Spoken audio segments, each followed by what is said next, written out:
Well, good evening, ladies and gentlemen. I'm Bruce McDonald, and this is, of course, the Talamanca Review. It's Monday, the 9th of February, and it's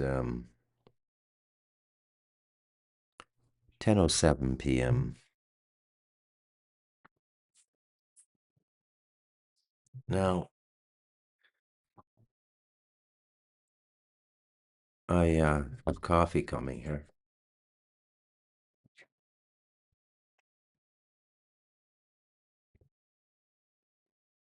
Thank you, sir. Nothing like a good cup of coffee in Central America. Okay. So, I was going to say, I must confess that I have been possessed of a strange, indefinable melancholy for most of the day. It refuses to announce itself and declare itself. It just sits there like a kind of emotional climate. It's an object force, meaning that it's not a product of my thinking or a mood or anything like that. And I really don't know what it is. I suspect it's a premonition of sorts, and I suspect that it's being withheld from me because, I don't know, for whatever reasons, things are censored and withheld from us. But the overall human system can know much more than the mind. And learning to read this human system and interpret it correctly is the beginning of wisdom, or part of the Book of Wisdom, a chapter in the Book of Wisdom. You know, sometimes some of the realizations I stumble upon are shocking, even for me, after everything I've been through, after everything I've written about. And that one that I gave you yesterday, the revelation, really has sat with me in a very disconcerting way, to say the least. That really all of this nonsense is just a facade to bring back open human sacrifice. And I don't know why this was so hard for me to see. Maybe some of you have already been there. I mean, knowing it's going on in the background, okay. Yeah, we've known that for a couple decades now. I've known that for a couple decades, right? You know, but it was always sort of hidden and, you know, kept off the beaten path, if you will. And relegated to the places that gambling dens and brothels would be relegated to in a bygone time. But now they want to bring it right out in the open. And, you know, it's amazing when you start to think about it, you know, this idea of a Matrix Resurrections movie, how really everything is the same in a new set of clothes, you know? Everything is the same. Nothing about human beings at a fundamental, dare I say, after abandoning the Mark Passio book, at a natural law level, nothing changes. And that makes sense when you think about it, because natural law would be a persistent feature of this human experience. And so natural law, in a sense, haunts us. And even when we erect unnatural law systems, like the legal system we live in, which is unnatural law, it is not natural law. And unnatural law is what collapses, one of the things that contributes to the collapse of a society. I swear that the people who are building these societies are building them disposable. I sometimes wonder if they're not just addicted to building. And when everything's been built and there's no more space to build anything, they just say, "Ah, let's destroy a bunch of shit and build it again." It sounds odd, but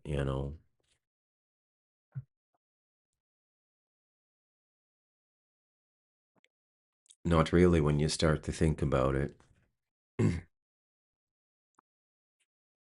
So, if the stories we hear about ancient Rome, pre Christian Rome, are true, we know that they had the Colosseum. We know that they had sporting matches which were to the death, and these things were done for the amusement of the crowd. That's a perpetual part of the human condition down here, a negative aspect of the natural law system. Some people, when they become sufficiently spiritually calcified, they take excitement in the death of others or the possibility of death. This is, of course, as you can well imagine, an extremely dark way of existing and living. But every generation of man has produced people like this. One might even say that without spiritual discipline, man is nothing more than a thinking animal. May sound harsh, but hear me out. I have a whole podcast to do yet. So, the Colosseum, in a sense, has been resurrected in the form of mixed martial arts, where all of the big and important people go to watch two contestants try to incapacitate each other. And I've spent a lifetime studying and practicing martial arts. Um, there's a whole spiritual dimension to martial arts which makes them beneficial uh, to practice, even if you don't plan on defending yourself or fighting for money. Um, I have found them to be a very interesting addition to my life. I never really went looking for them per se. They just sort of naturally fit into my life. I mean, I started boxing at like 12 years old, hitting a heavy bag and a speed bag and skipping rope and all of that sort of stuff.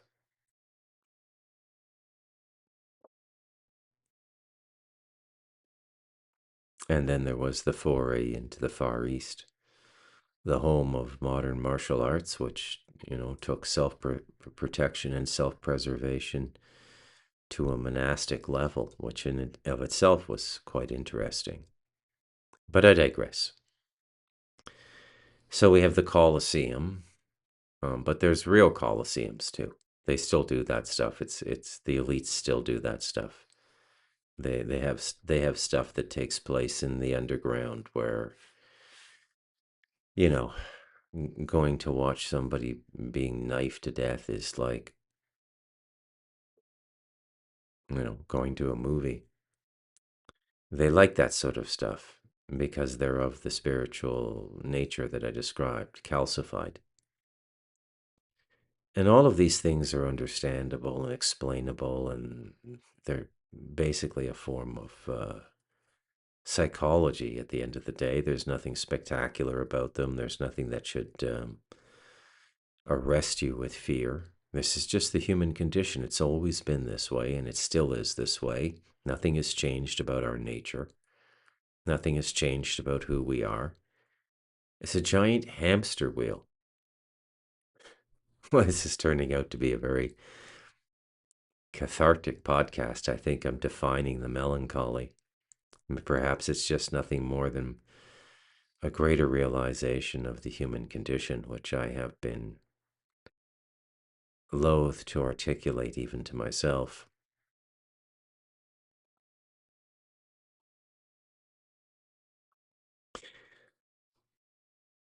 So, in bygone times, according to the anthropologist Sir Robert Fraser, who I think was a secret society insider, um, we are told that in ancient kingdoms, um, I suppose with pagan gods, or what we would call from today's perspective pagan, but the god of that Aztec temple I showed you yesterday, and the god of the Jews doesn't seem to be too much more than a pagan god, and in some ways, less than a pagan god.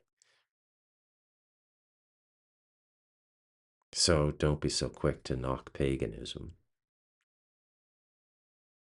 As I've said before, I respect anybody who enters into spiritual practice. I mean, anything to stimulate the imagination and to grow your consciousness, and sooner or later you'll find yourself to a right and beneficial path for you. And there's nothing wrong with experimenting with these lower paths. Some of the most effective Christian speakers on YouTube today are people who walked on the left hand side, left hand path, got into the Western occult systems and saw the darkness and the spiritual reality and left and sought greener pastures in Christianity or something else, but something light based and something connected to the Creator that sustains all life, all feeling, all thought, all memory.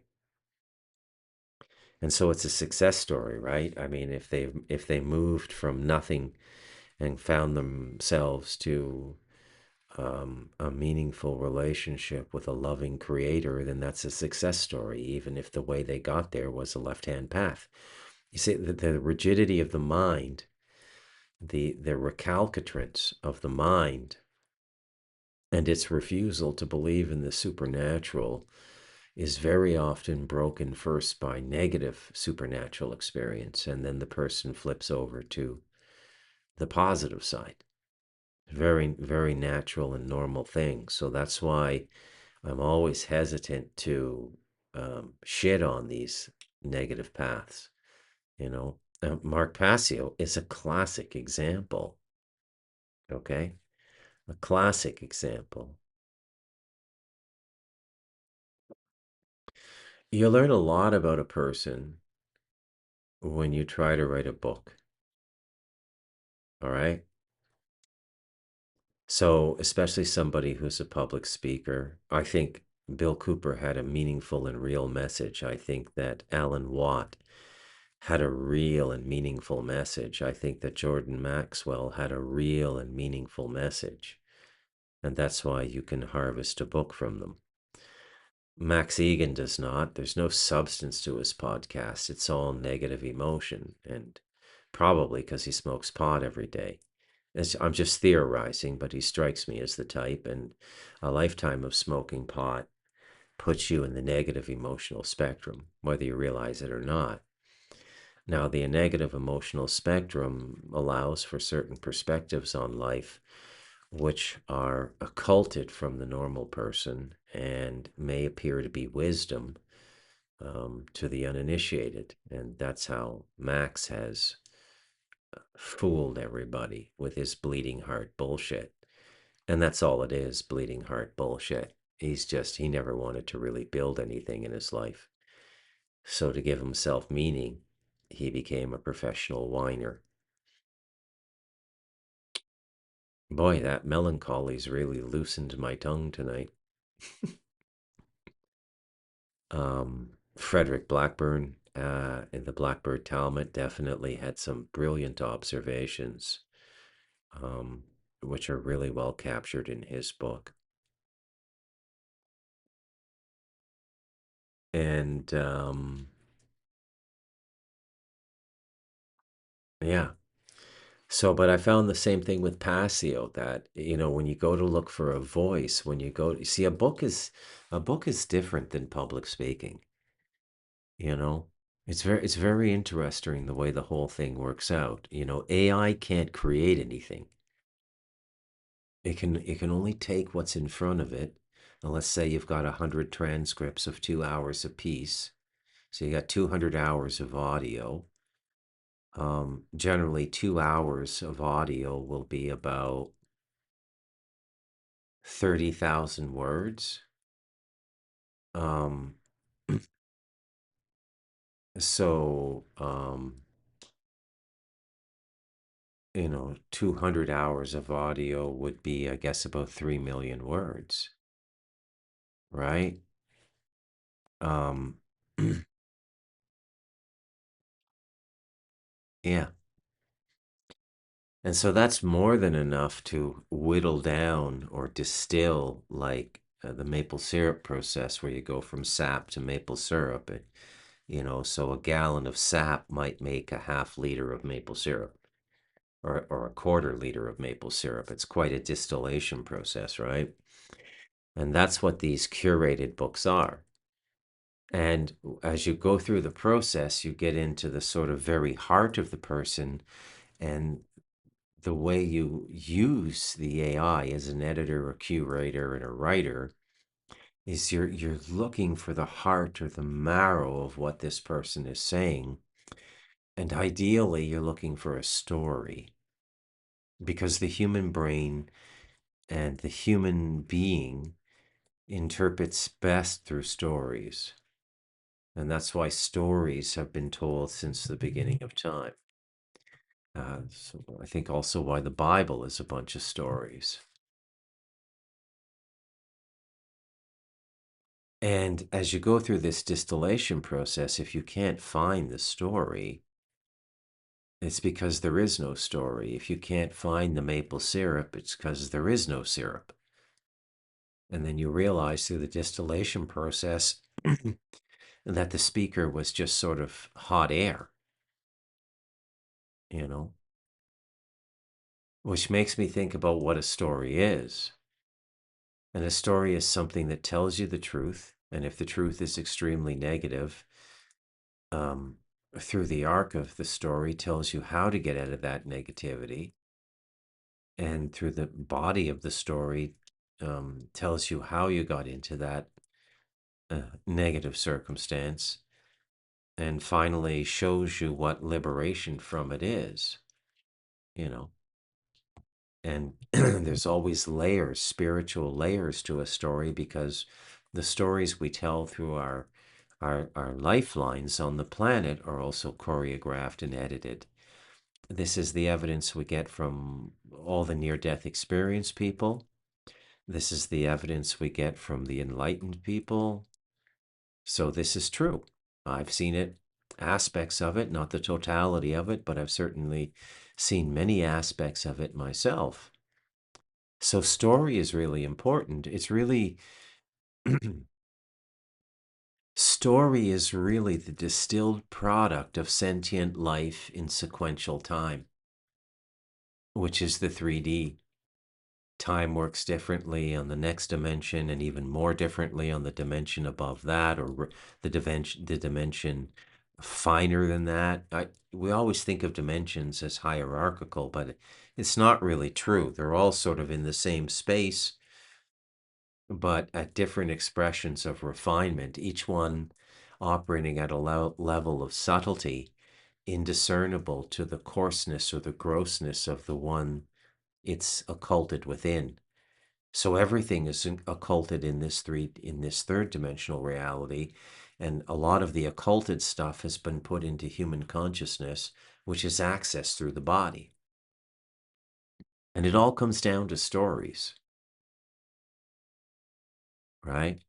Everything is a story. And the point I'm trying to make tonight is the stories, at least as we go through a certain phase. So if you look at story, for the last, let's say, 3,000 years, you've got, some rarefied manuscripts You've got core cultural texts. You've got the Tao Te Ching in China and the Taoist canon, which goes back, 2,500, 2,000 years ago. You've got the Buddhist sutras. You've got the Jewish Torah. You've got the Christian Bible. You've got the Islamic Quran. All stories. Isn't that interesting, eh? All stories. That is how important stories are to the human existence. And when you go to this very negative way of living, this satanic way of living, um, your substitute for you have to surrender to be a part of a story, meaning that you have to surrender to life to have a meaningful story unfold in your life. If you seek to control everything through political, monetary, economic manipulation, control, physical force, armies, corrupt police forces, you don't get a story. Kim Jong Un doesn't have a story. Maybe you could say North Korea is his story while he's alive. But because he's chosen such a negative way to rule, the country itself doesn't get a story. You see? It's really mind-boggling when you start to think about it. The degree to which everything pivots off of story. Now, I think stories change in ages. Okay, so by age, I would mean this clock system we're living in that we call our solar system, our sun system, and the planets. And so for 2,600 years or so, we would tell the same story over and over and over and over and over again in different ways. And I mean, I could prove this to you. If you were if this were a call-in show, you could call in and name any movie or any book, and I would, in 80% of the instances, be able to tell you what the root story is. Okay? So if you take like 90% of the stories that are told today, they're all variations of Shakespeare. All of the themes that Shakespeare covered. Okay? It's like Shakespeare covered everything. And then you can only reinterpret the themes in a modern context. Okay? Um, so,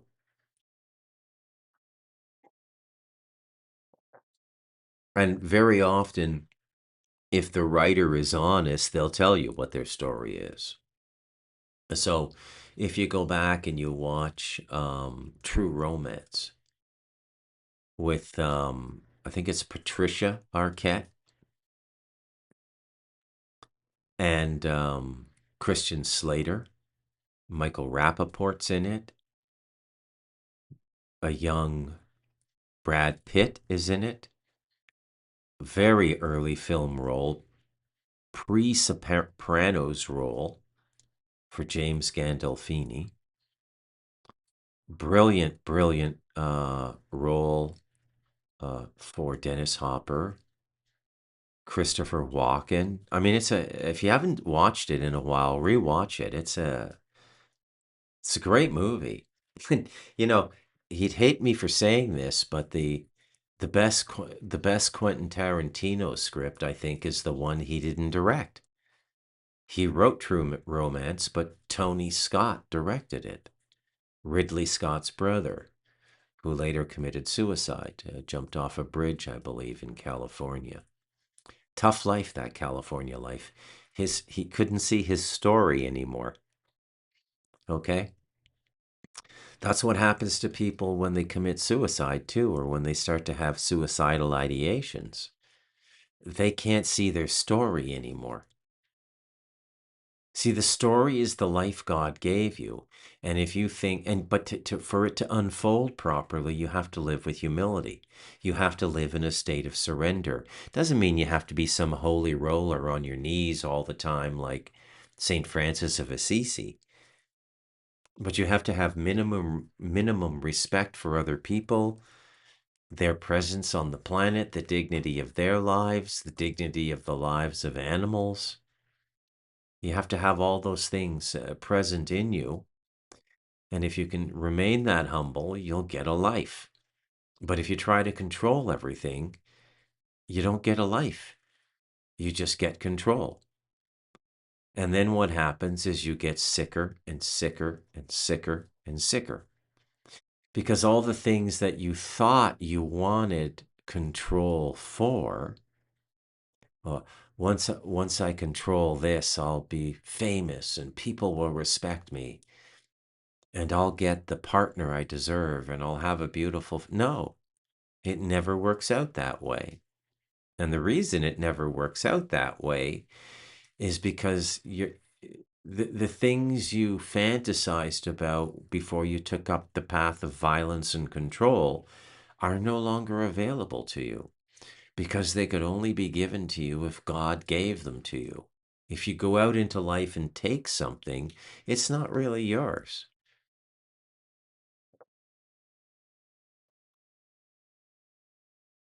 So it's all story.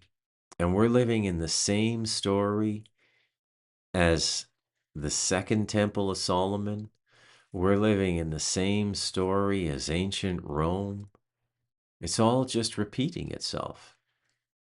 So, Robert Fraser, the father of anthropology, he said that in antiquated cultures, there was a ritual of killing the king upon the failure of a harvest. And this is going by the old laws of the land, right?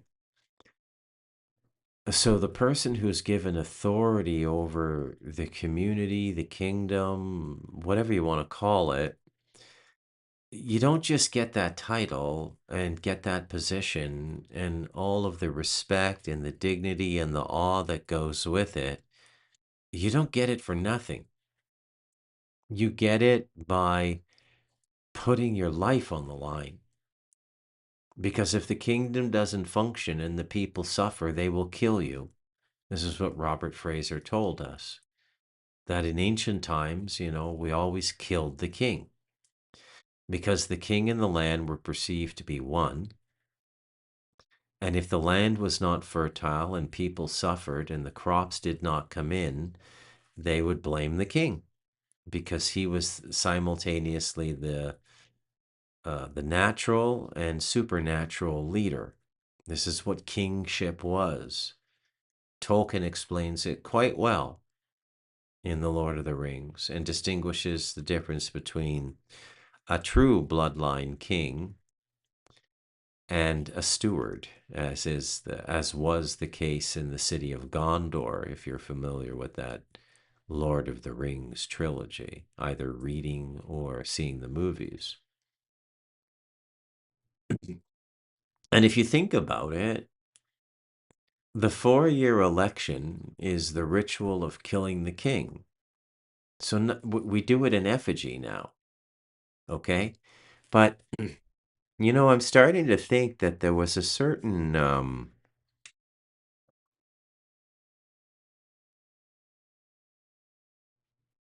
I'm not even sure if I should say what I'm thinking.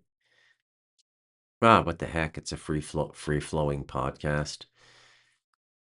I'm starting to wonder what the merit of sacrifice is, and I'm not saying that in an ironic, tongue in cheek way. I'm being literal. Like in the modern age, in the postmodern age we live in, if you say to a seemingly rational person, what do you think of human sacrifice or sacrifice in general? ritual sacrifice, they would equate it with barbarism, not realizing that one of the most powerful social, cultural, religious forces in the world now wants to bring it back in the form of the Temple of Solomon. It's amazing how people miss that, you know? All these people out there talking, these Christian Zionists, they don't have a clue what they're talking about. And so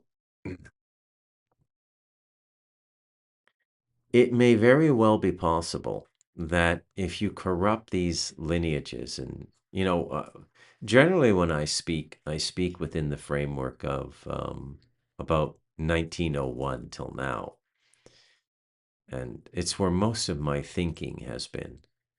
Because the beginning of the 20th century, 1901, was the beginning of a dramatic turning for the human race. And that's why I find the last 125, 126 years so dramatic, so engaging, because it represents an unprecedented epoch of change, if our history is accurate, you know? And so I focus on that. And in focusing on that, I tell you all of the stuff that has been done to us surreptitiously, unbeknownst to us. Things like bringing in the fiat money system and central banking and not really telling us what it is, not educating us on what usury is and how toxic it is to a society. In many ancient worlds, usury was outlawed. In all communities that love and respect each other, usury is not practiced. Usury is a form of contempt.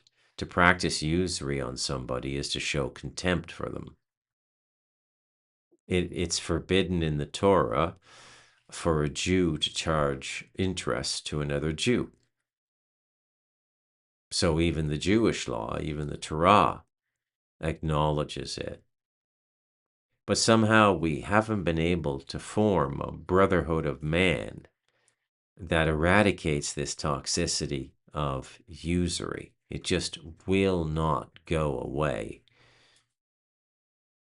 And the usurers have all the money now. Yeah. JP Morgan, all the big Wall Street banks, they have all the money now. I was watching a little documentary before I started the podcast for a Chinese economist. And he was saying that both China and the United States have grown their economies tremendously in the last 20 years. Massive increases in gross domestic product and massive increases in all indexes of prosperity and economic growth, except one. So in the last 30 years, so this would be right smack in the middle of Bill Clinton's two terms, China's median income. Okay, so China's GDP has grown about the same as the American GDP. All right. And they've both expanded something like, I don't know, like tenfold. So, but the difference is in China's system, the median income, which means the average national income for Chinese citizens, has also increased 10 times. So it's kept pace with the growth of the economy. Since the mid 90s, there's been no median income change in North American salaries, and yet the societies are still making the same hand over fist money. Begging the question, which the Chinese economist logically asked, where is all the money going?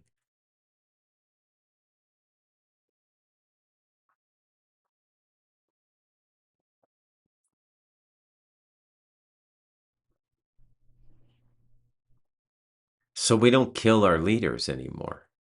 It's done in effigy. Effigy is like a true straw man. Okay, so your straw man is destroyed. All right, so in this instance, the straw man would be the title. So when Justin Trudeau gave up the prime ministership of Canada, it was not through a public beheading or hunting him through the woods, as some of the people would do when the crop failed. And the crop did fail under Trudeau's leadership. But his death is getting voted out or kicked out or sent away in contempt, like the scapegoat into the woods, beaten and sent into the woods with the sins of the tribe. And for him, that appears to be dating Katy Perry. What a world. So we no longer have any of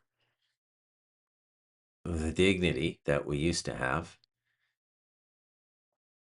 And it appears as though the Colosseum is not enough anymore.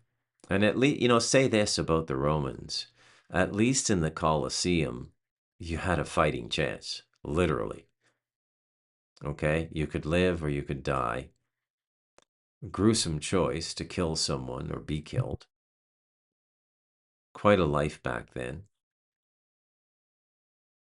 But when you go to the outright human sacrifice, like I showed you yesterday in Mel Gibson's Apocalypto, if I didn't tell you, by the way, that was the name of the movie.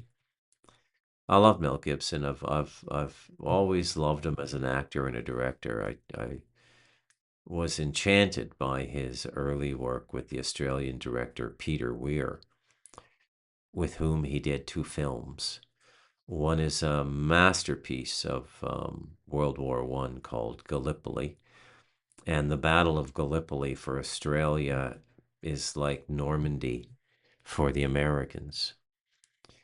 And the second great Peter Weir movie introduced us not only to a more fully developed Mel Gibson as an actor, I think it was his second or third film, but also introduced the world to Sigourney Weaver.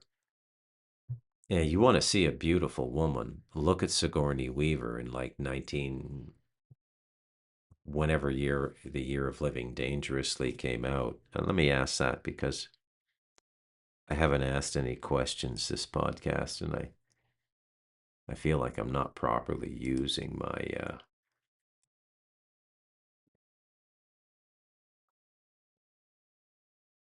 When did Peter Weir's The Year of Living Dangerously with Mel Gibson and Sigourney Weaver come out?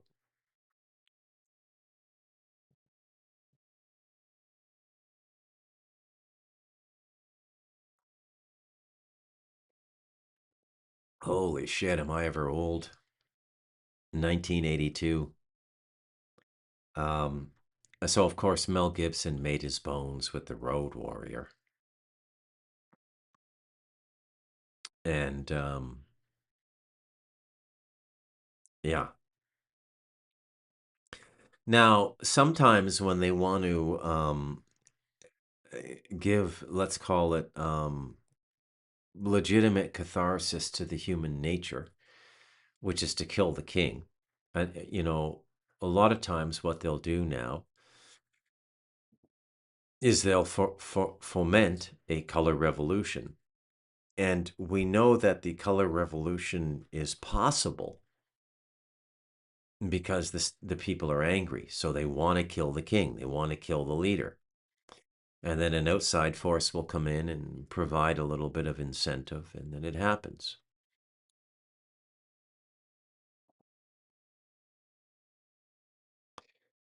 But to the best of my ability, large scale human sacrifice has not happened that often. I can only think of, well, let's ask.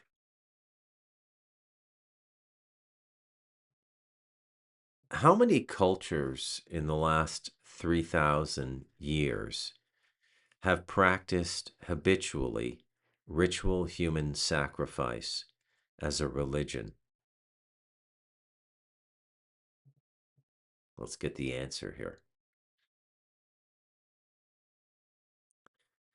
Well, while it is difficult to give an exact number due to the blurred lines between habitual ritual and sporadic execution, historians and anthropologists generally identify roughly 20 to 30 major cultures that practiced habitual, religiously mandated human sacrifice within the last 3,000 years. While many cultures have traces of sacrifice in their mythology, only a subset integrated it as a pillar of their social and religious infrastructure. The Americas hosted the most systematic and large scale ritual sacrifice systems in recent history. The Aztecs, perhaps the most famous, where sacrifice was a state-run debt payment. State-run debt payment to keep the sun in motion. Isn't that interesting? It's usury to the sun. again, again, this is what I mean. That for the last 2,600 years, we've been telling the same story over and over again. Mind-boggling. The Maya practiced ritual bloodletting and sacrifice, often of high-ranking prisoners, um, to appease gods like Chake, the rain god. The Inca primarily practiced Capacocha, the ritual sacrifice of children on mountain peaks to ensure the health of the Sapa Inca and the empire. Isn't that amazing? And the Moche and Nazca, and these were pre-Incan cultures that sacrificed war captives, often decapitated in their complex pottery. Depicted, not decapitated, sorry, often depicted in their complex pottery. Now, East Asian and Pacific cultures, China, Shang to Ming dynasties. While the massive Renji sacrifices, killing hundreds of slaves, peaked during the Shang, ending 1046 BCE, retainer sacrifice, burying servants with masters, continued sporadically until the 17th century. So when the master of a house dies, they bury the servants with him because, he's going to need servants in the afterlife. Japan. The practice of Hitubashira, human pillar, involved burying people alive in the foundations of bridges or castles to protect them from disasters. Where would people get an idea like that? Fiji and Hawaii.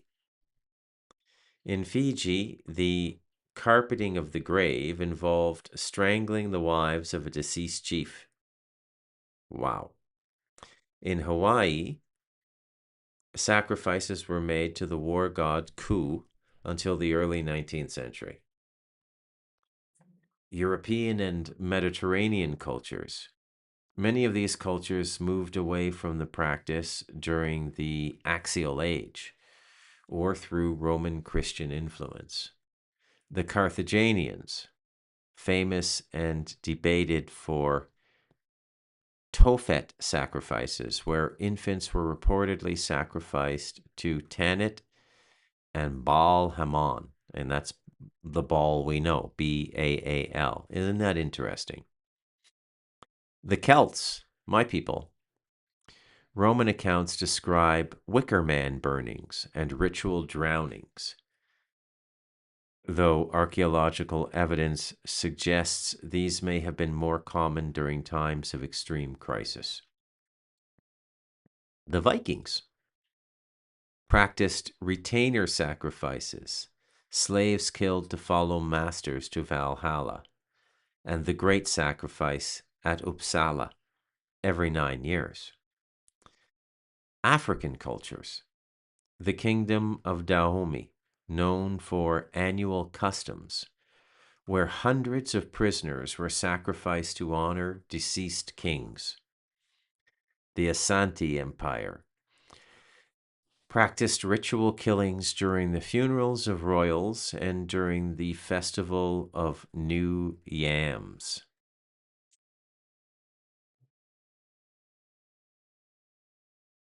Okay, I have to ask, so I'm going to ask. Why did you not include sacrifices to Moloch? Oh, I got to spell that right.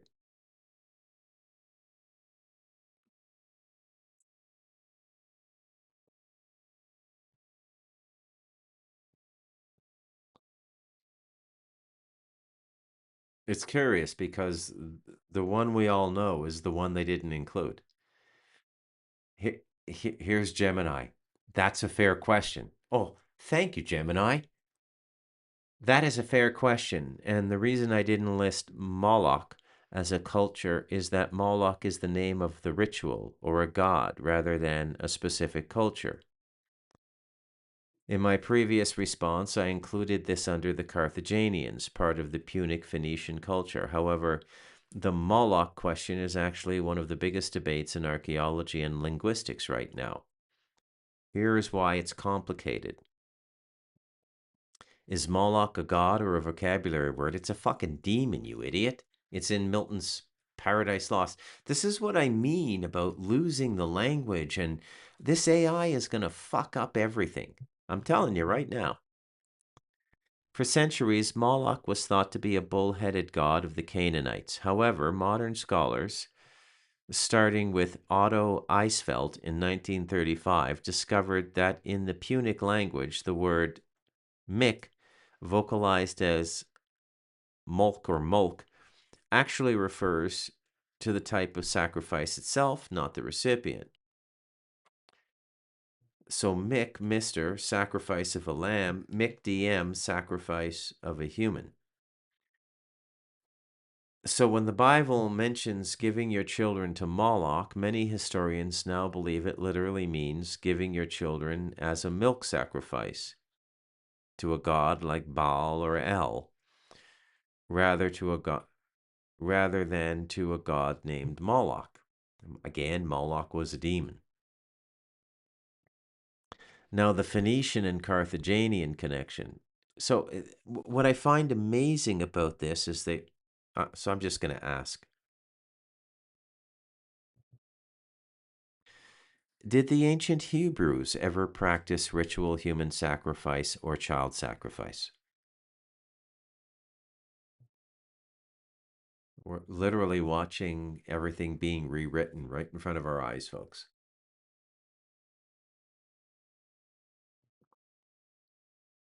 The question of whether the ancient Hebrews practiced human or child sacrifice is a subject of significant historical and theological debate. Yeah, we all know that, you fucking idiot. Just give me the answer. While the standard biblical narrative presents such acts as foreign abominations, modern scholarship and a close reading of the texts suggest a more complex reality.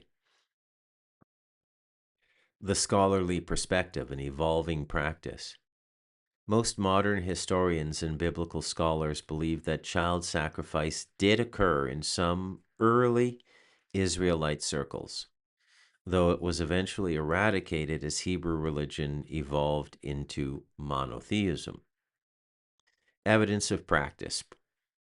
Okay, this is also bullshit because it's the whole story of Solomon. The Temple of Moloch was built because, as I said last night, Solomon was banging some broad from that tribe in his 1,000+ stable of concubines and wives, or whatever you want to call them.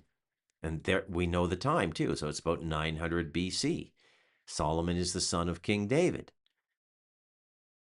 Like it amazes me that the one form of human sacrifice everybody is most in a colloquial sense, aware of, or a cultural sense aware of, whether they understand the details of the reality or not, is Moloch. Okay, everybody, and Moloch is resurfacing. None of these bullshit old gods. So why is AI having such a hard time with this? Very, very curious thing.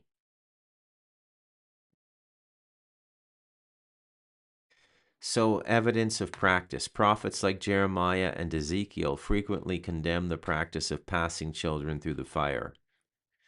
And that's the Moloch sacrifice. Scholars argue that if the practice didn't exist among the people, the prophets wouldn't have needed to spend so much energy condemning it. You think? Competing traditions. Some scholars suggest that early Hebrews may have initially viewed the sacrifice of the firstborn as a legitimate requirement of Yahweh, citing Exodus, which states, "The firstborn of your sons you shall give to me." Later texts, like Exodus 13:13, appear to update this law by providing a substitute requiring the child to be redeemed with a sheep instead. What a bunch of bullshit. Total fucking bullshit. There's a lot of things you can't trust AI with, I'll tell you right now. Anyways, story is what I really talked about tonight. And ritual and sacrifice have been a part of the human story since the beginning of time. And it didn't occur to me until yesterday that really Noahide law and its mass executions is really nothing more than a disguised way of bringing this human sacrifice back into the modern age, thus completing my idea that nothing changes, at least for now. But in this instance, I kind of understand it. Now, the reason there's only certain things you deal with in an age, like the age of Pisces, it's because the staging ground for what is accessible. Okay, so how would I explain this? Um, so the whole system is moving, it's in motion, and each one of these cycles or sequences and the time allotted to it, like 2,600 years, represents a vibrational frequency and an imaginative dowry based on that frequency. So all the things that can be imagined in that age will be imagined and ultimately manifested. Okay? And so the age of Pisces, if we look at it honestly, was very much about sacrifice and grappling with this idea and human sacrifice and deciding whether or not we want it to be a part of the human experience anymore. And the Creator gives you a lot of time to think about things. It's not like make up your mind right now. You get a lot of time to think about things. And human sacrifice and Moloch were a part of the age of Pisces in the beginning. And it stands to reason, to me anyways, that they would reappear at the end of the cycle as a kind of farewell to the portal of imagination that allowed themselves to be, these ideas and concepts to be, allowed themselves to be expressed in the human imagination, engaged by the passions, and ultimately manifested ritually. A story, if you will, the story of sacrifice. So the age of sacrifice is coming to an end, in my opinion. We are going into an age in which human sacrifice will not be practiced anymore, and it will not be brought back to us for a long, long time.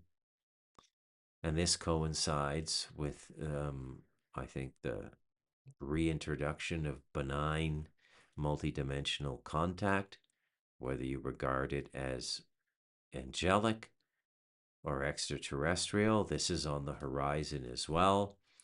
This will be a normative part of the age of Aquarius. This planet will take its place amongst a collective of races and planetary representatives and intelligences and benefit from that. But this last age we've gone through, Pisces, we were cut off from everything. It was almost like a kind of dark, solitary confinement for the human race, except for rare individuals who were able to contact these things. But it's going to become the norm. Anyways, that's my podcast for tonight. I'm going to call it storytelling. I'm Bruce McDonald, and this has been the Talamanca Review.